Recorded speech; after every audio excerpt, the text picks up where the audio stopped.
LinkedIn is pretty great at a lot of things, like helping you tap into the latest trends and insights in your field. We cannot stop your coworker from tapping her pencil. LinkedIn can help you find new jobs that align with your career goals. We cannot help you find the source of that weird smell in the office fridge. Ew. And while we can't stop your coworkers from bringing their hobbies into the office, LinkedIn can help you bring your career to the next level.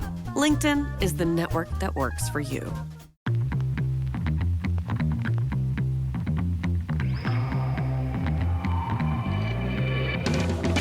Welcome to the 1905 podcast. Each week, Joe and I bring you our unfiltered takes on the highs, the lows, and everything in between, following the Blues from Gate 13 of the Matthew Harding Stand. Let's hit the notes. Final whistle has literally just gone. Arsenal 1, Chelsea 0, and where to start with that one? Do you know what? I'll start with I think the key thing of the night, which is that actually I was pretty pleased with our performance and pretty pleased with what Liam Rosenior set up. I think he clearly had a game plan, which was to stay in the game, keep it tight for an hour, and then bring on, obviously, the change makers that we had. Palmer probably can't start. He isn't fit enough to start at the moment. Estevel's just come back from Brazil, and I felt the game plan was just about spot on. The thing that was lacking tonight was that bit of magic and just trying to find a way to open Arsenal up in the final third, and it just never really happened for us, did it? The quality was what was lacking. The quality was what was clearly and severely lacking, and probably no better example of that than Enzo Fernandez shooting tonight.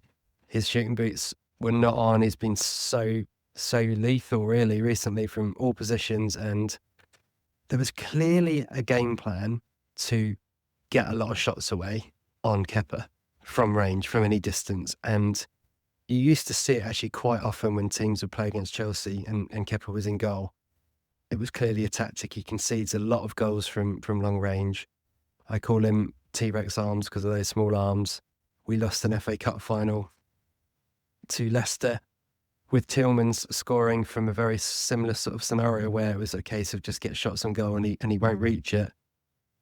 But everything we hit went over the bar pretty much, and I sort of looked at it thinking, especially when I think Enzo did it again in the second half late on, I'm like, the pitch is absolutely sodden. It didn't stop raining. Just hit it low and hard on that surface and make it difficult. You could see the players slipping around all over the place, and yet we just kept hitting off target.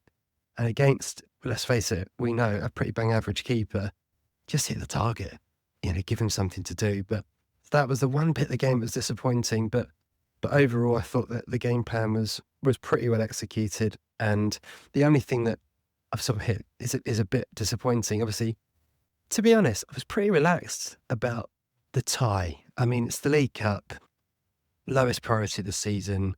You're playing Man City probably in the final. I wasn't, as silly as it sounds, like all that bothered. What is almost a bit of a shame is that we ended up losing the game at the end, because it would have been nice to have come away with a point and a clean sheet.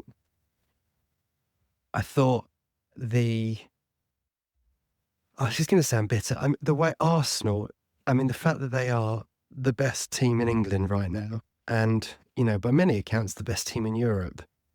I've watched them play a few times this season. They are awful to watch. I know there's a lot of banter about them set piece FC and all this kind of stuff. You sort of hear it in the crowd, don't you? Every time they get a corner, the crowd goes up. And I just thought, watching them, of course they defend very well. They're very, very good defensively. It's giving credit where it's due.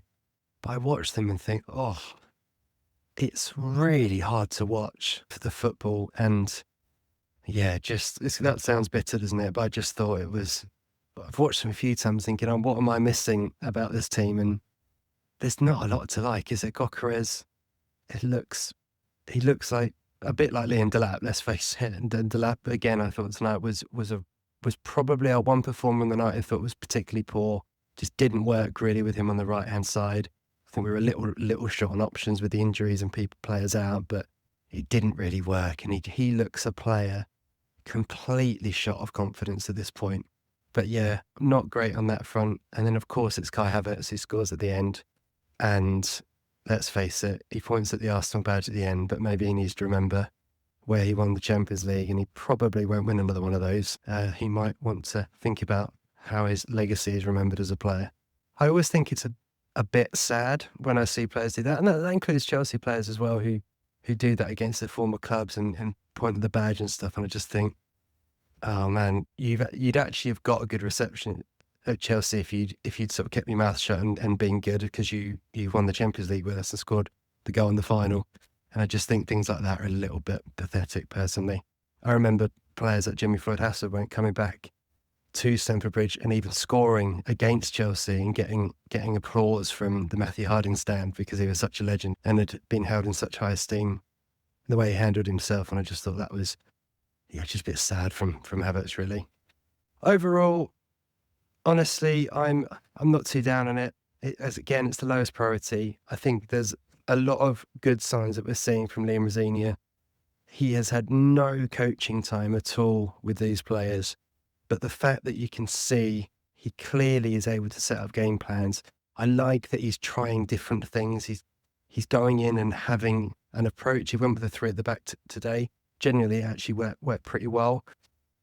He did the set piece thing that I was crying out for after the first leg, and sort of furious that we hadn't done it in terms of pushing players up from their corners. The commentary teams in the UK on Sky Sports couldn't seem to get their heads around it. Like we'd never done it before, and completely forgetting the fact that we'd done it against Arsenal in the league and against Spurs in the league this year. But again, that was good to see. And this is going to sound really, really silly, and I won't lie, it didn't work because we never got the ball in the bloody box. But I really liked seeing the fact that we put Wes Fofana up front in the last, 3 or 4 minutes, or basically the most of injury time. It sounds ridiculous, but how many times have you watched Chelsea in the last 10 years when we need a goal and nothing seems to be changed? We don't seem to have any kind of plan B approach to try and get a goal. And the fact that we at least did that, and of course it cost us the goal at the end, but let's face it, who cares? At that point, you're out the tie. But I just like seeing stuff like that. It's the sort of thing, again, Jose would have done right back in the day and do everything to stay in the tie. And that's what I want to see from my manager at the end of the day. So honestly, I'm not too disappointed. I think it's one of those, dust ourselves down. To me, the run under Rosenior has been pretty good. Take a League Cup semi-final against Arsenal out of the equation, and it's been basically faultless. Well, it has been faultless. And yeah, over to you, Joe, for your thoughts on that performance. Yes, Chris, I feel you. I feel you with the disappointment. I think I'm strangely, when I say okay with it, I don't mean that I'm happy to lose. Don't hear what I'm not saying there.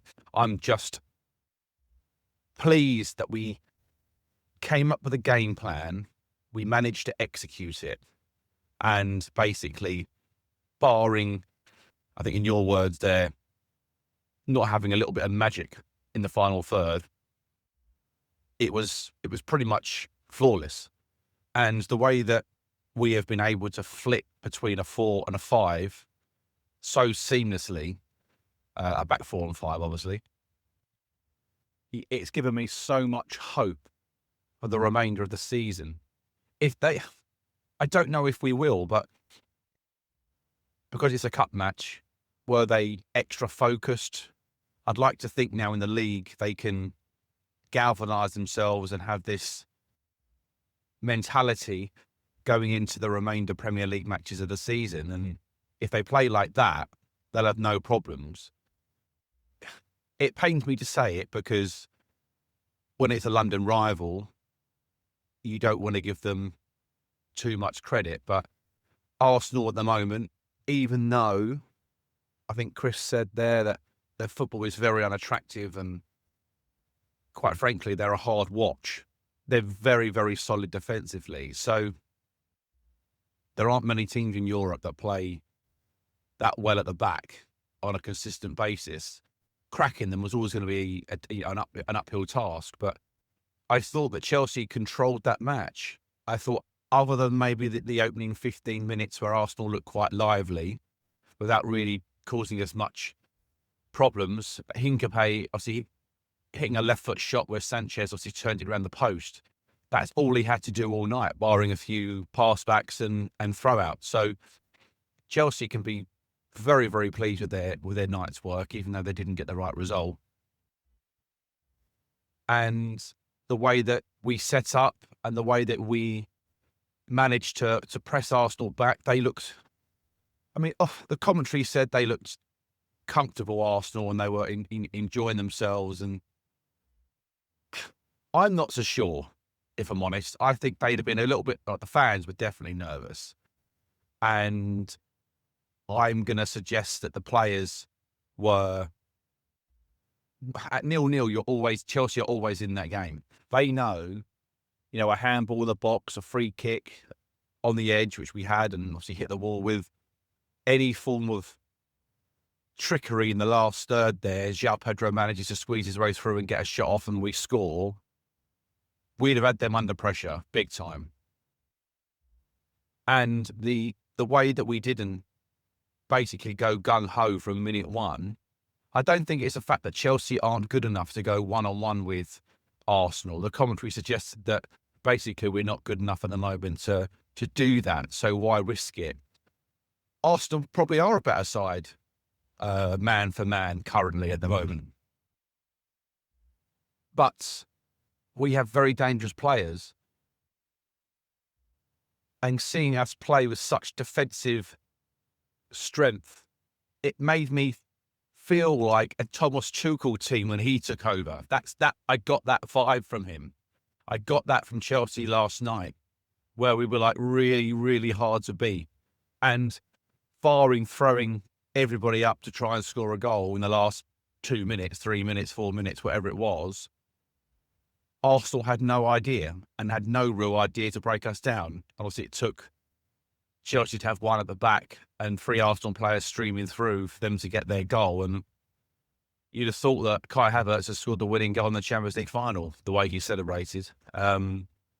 Sometimes you just have to remember where you won that couple of big years from, my old son, because I don't think Chelsea fans were ever against you. I don't think Chelsea fans have ever hated you or ever wanted you to really leave that badly.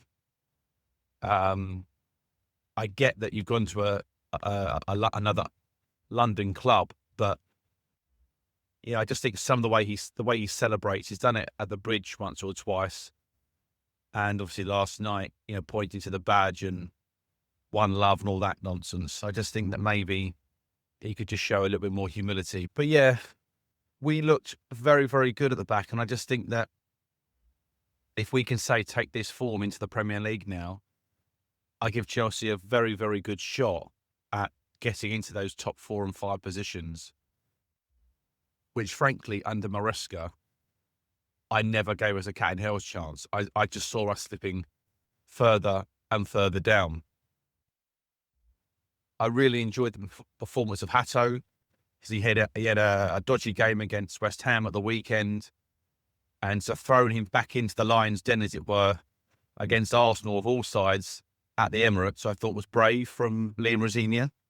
And I thought that Hato really, really showed assuredness, and he showed a bravery in possession, out of possession, looked very comfortable on the ball. There was a couple of times he was facing his own goal in the corner flag.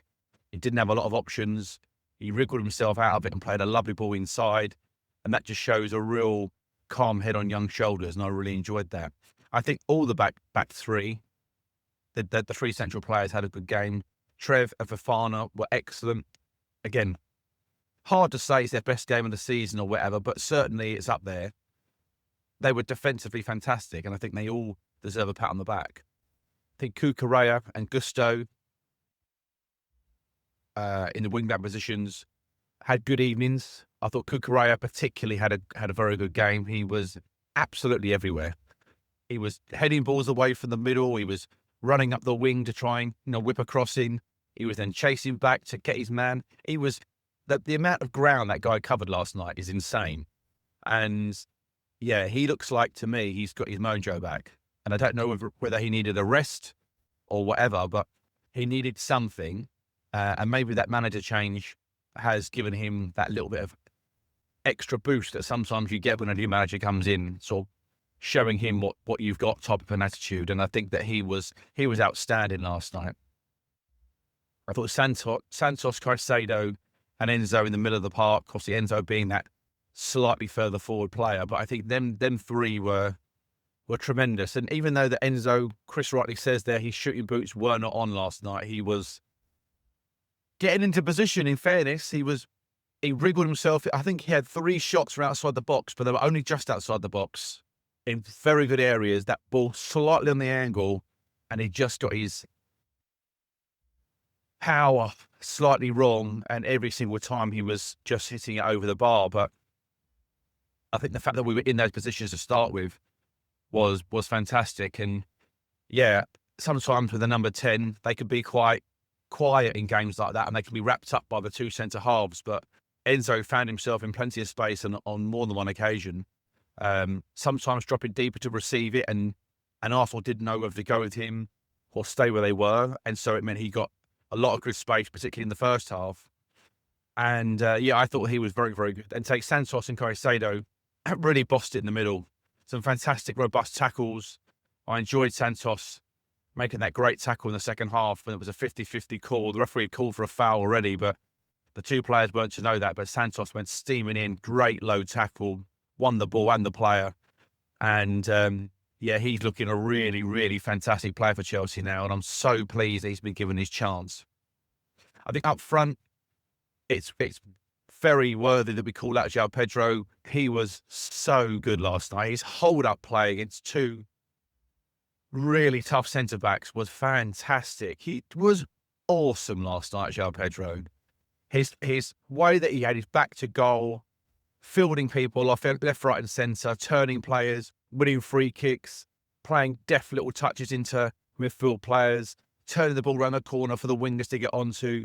He was class last night, João Pedro. Didn't really get a chance. That's the one thing. That's not really his fault, but he never really got a chance to smash one at goal. But I thought his performance last night was second to none. And I think those 2 Arsenal defenders will come away going, bloody hell, he's strong. He was holding them off like they were nothing. And I don't think they'd have had a tougher night probably all season so far, except for the fact that we didn't get many shots away. But I thought João Pedro looked awesome. The lap on the right-hand side, it didn't quite work, although the game player looked to me as though when we had transitional breaks on the left-hand side, he came in and drifted in and played a central role. It only happened a couple of times in the first half where we got the ball up and near him, but the Arsenal defenders quickly snuffed him out. So his job was to break quickly and efficiently from the right-hand side to the central place when João Pedro was out of position. And like I say, it never quite came off. And as a winger or as a high, wide, inside forward, if you want to call it that, wasn't really for him last night. It didn't really suit his game. And I felt as though he didn't get involved, particularly in the first, I don't know, let's just say 10 to 15, 20 minutes. He wasn't very involved. But I think overall, as the game went on, he was putting his body in the way. He's a bit dim-witted in the way he pulls people back and pushes people around. He needs to be a lot more subtle than the way he's doing it currently, because he just gives away loads of fouls in good positions for Chelsea. If you've got a defender facing their own goal, halfway in their own half, you cannot be putting 2 hands on them and pushing them down or kicking them over for a free kick. You need to keep them there and win a free kick or win a throw in yourself. But at the very least, what I will say about Delap last night, even though I didn't think he played very well, at least he ran around. And that has been, I think, just the bare minimum we're after from any football player. But I think it was some credit for at least getting stuck in. And the fact that I'm even talking about him suggests that he was at least involved. But yeah, overall last night, obviously disappointing to score that goal for Arsenal right at the last second, because it really it's really flattered them last night. But obviously we were going for the win. Anybody who's got eyes or a hole in their arse will realise that the only way Arsenal were going to score last night is by Chelsea pushing everybody forward and going for it. I was a bit disappointed with the commentary that sort of said that Chelsea basically didn't play very well, and the idea that Rosinia almost left it too late to go for it or whatever. I think giving them half an hour, 35 minutes to go for it in the second half is not a bad tactic at all, particularly against the current league leaders who don't concede many goals And Chelsea, who are already a goal behind, if they go a goal behind, if they concede early, the game would have been over and we'd have been out. And we wouldn't even had a chance in the second half because Arsenal would have just shut up shop and passed it round us. So I think Rosina did what he had to do. And I'm very proud of the way that the team performed for him. You can see they're playing for him. We probably need to get a little bit more out of Cole Palmer, but I think he looks injured currently. I just don't think he looks himself at all. But overall in the night, I think Chelsea can be very pleased with their work. Disappointed to go out, but onwards and upwards for the rest of the season.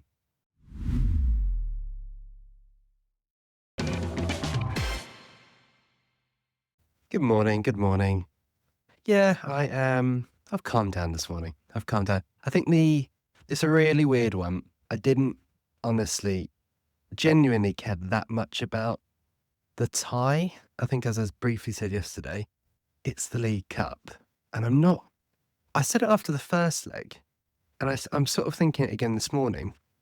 When did the League Cup creep up in importance and become a sort of, in brackets, a major trophy again? And I'm not saying that as a bitter man who lost because we lost. I just feel it's genuinely a bit strange. Actually, Arsenal sort of the epitome of it, because Arsene Wenger famously always played the kids in the League Cup. And, even to the extent that when we played them in the final, in 2007, in Cardiff, we played against effectively Arsenal's kids. I just found it quite strange how it's become almost major. The way that Arsenal celebrated, I didn't watch it for very long, but by all accounts, like they've got to the Champions League final. Just found it really odd. I'm just sort of trying to work out in my head where that's come from. And I guess it is more than anything probably down to modern football, the pressure that there is on, because of social media more than anything, on managers and clubs to constantly win trophies. And players, you always see these stats going around, like when was the last time won a trophy? So it almost becomes to an extent, a little bit irrelevant what the trophy is. It's just get a trophy. Do you know what I mean? So the Europa League is another one where you kind of think, well, it's a bit of a second-rate European trophy, but the Conference League, don't get me wrong, is very much third-rate. But like the Europa League used to be a bit second-rate. When Chelsea won it in 2013, it was it's a good day out for us, but I don't think any of us were going to the Chelsea Museum tour wanting to see the trophy, not anything like that. But obviously when Spurs won it last year, it kind of had that same billing again of like, oh, it's a trophy. I just feel like it has changed. I just think it's quite interesting. And I guess when you look at the League Cup winners, I imagine that has evolved in the last 10 to 20 years, where it used to be a bit more of actually anyone in the Premier League could probably win it. And you'd have lots of different winners each year. To consistently now, it's the usual sort of suspects, isn't it? Generally in the final and winning it. Obviously Newcastle won it last year, but they played Liverpool in the final. It will likely be Arsenal, City this year. 2 years ago, Liverpool beat us in the final. It's more of an interesting sort of general point around how football has changed. I predicted, clearly wrongly, about 10 years ago that the League Cup would be phased out, or certainly that the Premier League teams just wouldn't enter it. I just felt like it was going that way. It was an inconvenience really for Premier League teams, particularly those in Europe. It was just extra fixtures that you didn't need. But yeah, I just sort of reflected on that this morning, because an Arsenal fan friend of mine had messaged before the game saying, can you let us have this one? We really need it. And I was actually genuinely surprised. I was like, oh, honestly, I'm not that fussed. I was quite surprised as an Arsenal fan that they sort of cared that much, because for them, it's all about the Premier League and the Champions League. And of course, don't get me wrong, we've had some great days out winning the League Cup over the years. I've loved it, but it's never one that I look back and I go, that it's not special, is it? In the same way that winning the truly big ones are. But yeah, little reflection, probably sounds bitter, but there you go. I'm with you, Joe. I thought the pundits' reaction to the way Chelsea set up yesterday was number one, strange, and number two, just a bit pathetic, actually. It's almost like an ignorance to what Chelsea were doing, which was clearly a game plan. And I really like Liam Rosenior, who's come out actually today, he did it last night, I watched it this morning, his press conference. Again, I'm coming on regularly saying that I really like the way that Liam Rosenior speaks. It's easy after a win to like him. I think what's interesting is how you react after a defeat. And I thought he was really strong, and he got asked directly about what the pundits had said about the setup and how Chelsea maybe were a bit cagey in the first half, and was that the game plan, and could there have been a bit more on the front foot? Like Paul Merson, for example, came out and said he thought it was embarrassing the way that Chelsea set up. Like they're almost like a lower league side. I'm like, what are you watching? Have some brains about you to understand that there's clearly a plan here. And Liam Rosenior had come out and said, I was a pundit once, it's easy. It's easy in hindsight. And he basically dismissed it, which I thought was really good and quite amusing. And he said, yep, clearly the plan was to stay in the game. He felt that the fans would get nervous in the stadium if we could get to 60 minutes. The game's still tight. You bring on Palmer and Esteval. You could feel the energy in the ground, the nerves coming up. And he said, today we didn't get the result. Almost like we said last night, we didn't quite get the magic right in the attacking areas. But that was very much the game plan. And I just thought some of the punditry on it just sort of sums up the lack of tactical understanding of the modern pundits and what football's really about these days. Gary Neville was probably the one on the commentary that I was listening to who kind of got it and was saying it felt a little bit like a major European team, coming to Arsenal and just doing a real job on them. And he had that feeling, didn't it, that Chelsea had really nailed the game plan after an hour, and this could go our way, but you just got to get the ball in the net. You have to get the ball in the net. And as we said, the quality just wasn't there from either the final ball or that final shot in a couple of instances, but generally just didn't create enough. I want to pick out a couple of performances. Joe talks about them. I just want to thought a couple of things I noticed that are interesting. I mentioned Delap. I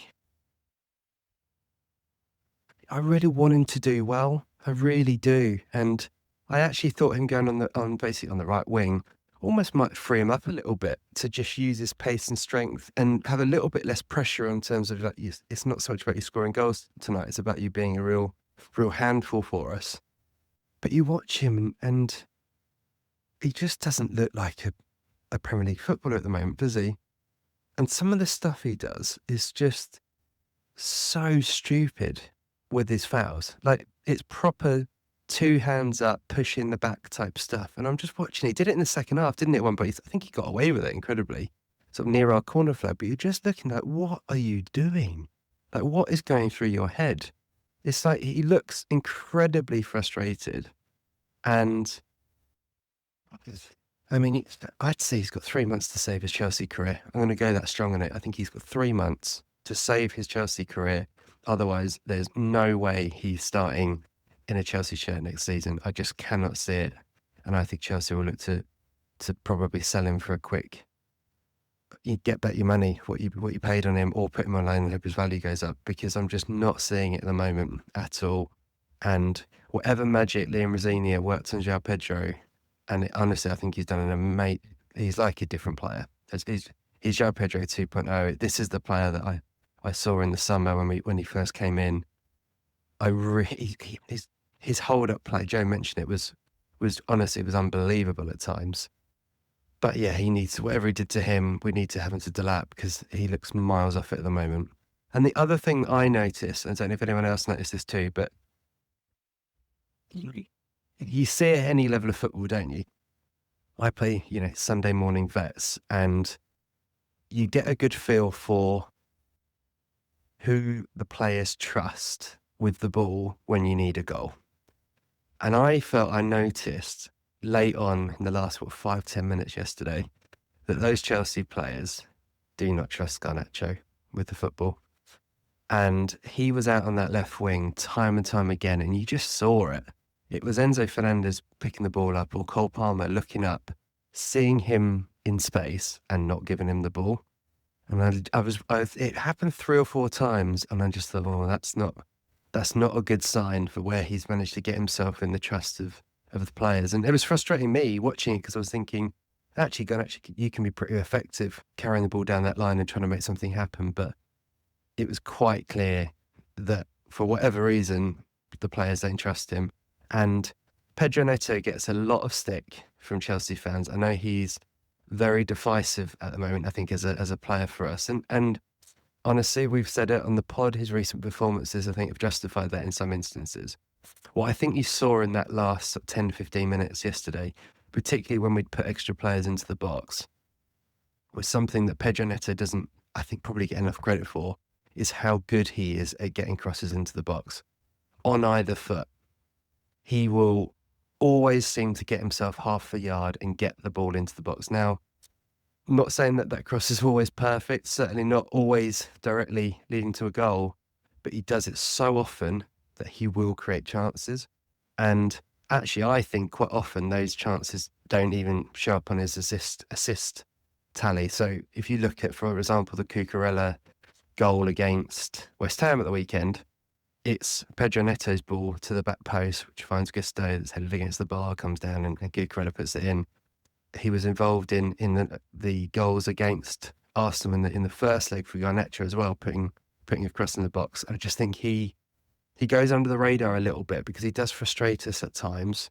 But when we needed that goal yesterday, I was like, oh, do you know what? We actually missed Neto here to get balls into the box on a regular basis. So I just wanted to call that out. And it sounds like, again, to sort of give Liam Rosini some credit, it was a very late call on the team because of Pedro Neto and Reece James being unavailable. And he said as well, with Cole Palmer playing 90 minutes, he just couldn't have started the game. So, yeah, I think we've come out with it with a lot more credit than the negative, and I certainly think the pundits have in my opinion, called that wrong. And I've seen some discord amongst Chelsea fans on social media this morning who are disappointed, but I think it's a game plan. And yeah, it didn't go our way, but there was enough good stuff in it to say that we can be very positive, I think, about what Liam Rosini is building and his ability to get a game plan in place in the space of a couple of days. And it's all he's getting to train with these guys, I think, is very impressive and very encouraging. I think I'd just like to echo what Chris said there about Liam Rosini. I think the idea of him coming out last night and defending his corner and defending the team, protecting the team, and suggesting that the pundits were maybe a little too critical. And like you say, it's very easy to sit there afterwards and say, we should have done this or should have done that. The reality is that if you go a goal down against Arsenal early on and it's 4-2, that's a very big ask. So I think if we were playing a mid-table team and Chelsea played like that, you could have understood the criticism. But you're playing against the team that are currently top of the table, don't concede many goals, and are very robust in the way they play all over the park. And I think that what Rosini did, in my opinion, was at least he used his brain and tried to come up with something that would potentially affect Arsenal and upset them. I think maybe what I would say is don't tell people what you're going to do before the game, because it was leaked quite early on that Rosini might do this and leave Palmer on the bench and Estevao on the bench, etc., and bring them on with half an hour to go, for example. Or maybe just keep all that sort of stuff close to your chest and give the media absolutely nothing about your tactics during or before a game. So, yeah, I think we've pretty much said our piece on that. I'm obviously disappointed to go out. There's no question. I don't want to come on here and say that it doesn't matter, because that would be a complete lie. I wanted Chelsea to beat Arsenal and go through. I will congratulate Arsenal. I know that's not what podcasts of rival teams do, but I'll congratulate them on their success. I say I'm disappointed with that goal that went in late on. I think it kind of may have soured that for me a little bit, but we can be gracious and wish them well in the final. And I think they'll probably be playing Man City. So again, it'll be a very good game, but I will not be watching. As for the weekend's games, I think Chelsea are in a must-win game, if I'm honest with you. I think we go to Molineux with a very good run of form, and I think the team has played better as the weeks have gone on under Rosini. There have been some sticky moments. There have been some poor first halves here and there, but I think that obviously we'll be tasked with the idea of going to Molineux and playing completely in the opposite of the way we played on Tuesday night. And I think we should live up to it. I think Wolves, who are sitting 16 points adrift, they've only got 8 points all season. They've only kept one clean sheet in that entire time. They concede on average nearly 2 goals a game, and Chelsea score on average 2 goals a game. So football's not played on a Excel spreadsheet. I know that. I'm very aware of that. And I know that Chelsea have got Hold My Beer written all over this game. But they've just sold their star striker, who's only scored, I think, 1 goal all season, in Strand Larsen, but he is a good player. He is a handful, playing in a pretty poor team. So it's hard to criticise there. When I think Delap hasn't scored for Chelsea in the league, 1 in the Champions League. I think that's all he's got so far this season. So we can't really question Strand Larsen's goal record when you've got a striker yourself not doing it. But yeah, I expect Chelsea to turn Wolves over. I think Rosenior will play a much changed team in terms of the way we play, not necessarily the personnel. I'd like to see some of the players that played last night play again, but maybe we can get ahead and bring them off and rest some of them that way. I think Pedro Neto will come back in, and I think there are still doubts over Jamie Gittins and Reece James. I think they are questionable, certainly for this match. I would probably presume that Rosenior heads back to a back 4 for this match and gives us the extra attacker on the field. I can't see him going to a back 5 against Wolverhampton. I could be wrong, but I'd like to see us go to a back 4 at the weekend and give us that extra attacker, extra midfield player or forward on the pitch.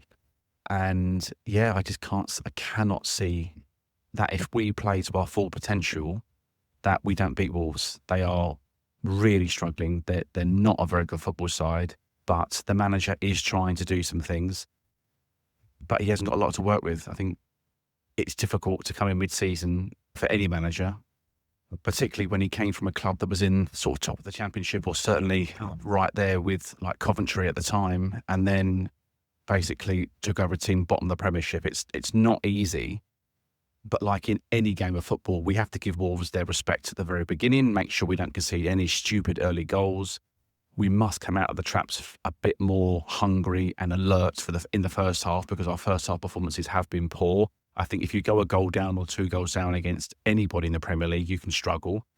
And if you keep giving teams head starts in games, then eventually it's going to bite you in the arse, and you won't get those responses like at Napoli or against West Ham last week. We must make sure that we are alert and ready and prepared basically for what is going to be a battle. But I think once you win the battle, you'll easily win the war with these, and we should be going into the game full of confidence, even though we somehow got beat 1-0 last night. I think the performance up until the very, very final third, where we tried to score a goal, was excellent. The level of discipline, the way that the players play for the coach, the way they play for each other. There was no infighting. There was no nonsense on the field. I was very impressed with Chelsea last night. And if this is something that we can see in the team going forward, as I say, for the rest of the season, then I think we've all got reason to be very, very happy.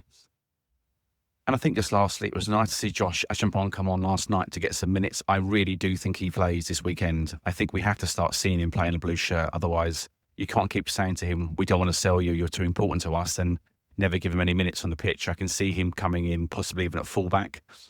I'd like to see him play at centre-half with either Fofana or Trev.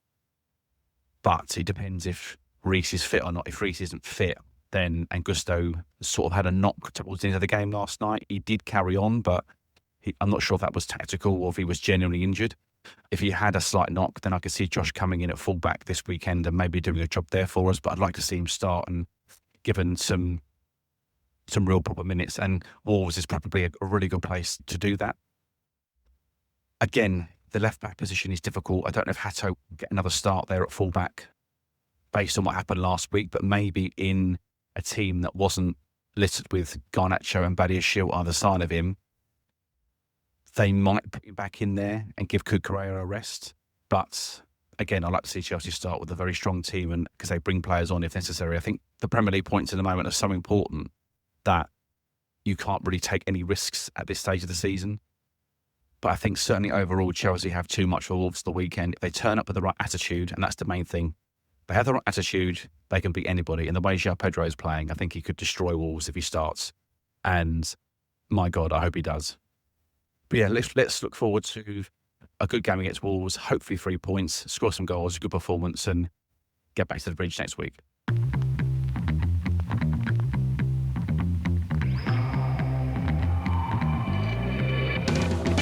Those were the Chelsea notes for this week.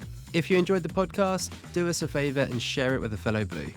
And we'd love to hear your thoughts, so leave us a review wherever you're listening. Wherever you may be, stay carefree, and remember, every little thing's gonna be all right.